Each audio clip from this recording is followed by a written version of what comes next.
നസറത്തു നാട്ടിലെ 13-കാരിയായ കന്യക മറിയം. ദൈവഹിതത്തോടുള്ള അവളുടെ മിഴിവാർന്ന സമ്മതമാണ് ക്രിസ്തുമസിന്റെ ഹേതു.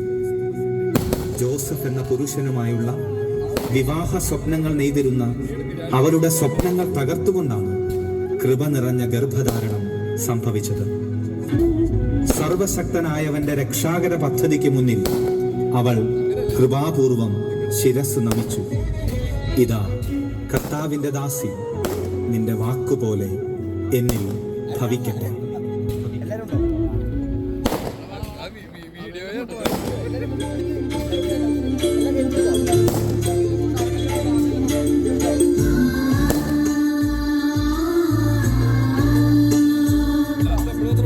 ഉള്ളമൊരുകുന്ന നൊമ്പരത്തോടെ സംഘർഷഭരിതമായ രാത്രി, ഉറങ്ങാതെ നേരം വെളുപ്പിക്കേണ്ട മറ്റൊരാൾ ഇതാ ദൈവത്തോട് ആലോചന ചോദിച്ച് ഇവിടെ ഗാഠനിദ്രയിലാണ്.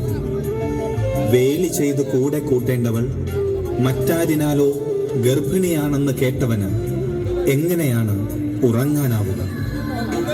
അതവന്റെ വിശ്വാസ ദൃഢതയുടെ നേർസാക്ഷ്യമായിരുന്നു. അങ്ങനെ സ്വർഗീയ പിതാവിന്റെ ഭൂമിയിലെ നിഴലായി യൗസേപ്പ് മാറുന്നു. സ്വപ്നങ്ങൾ ത്യജിച്ച് സ്വപ്നം കണ്ടവൻ മാറി യൗസേപ്പ്.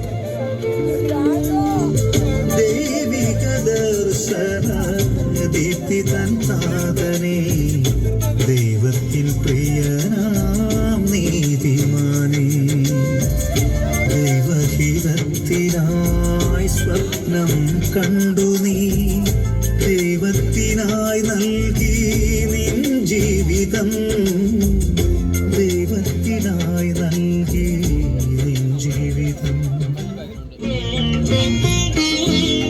3 രാജാക്കന്മാരെത്തി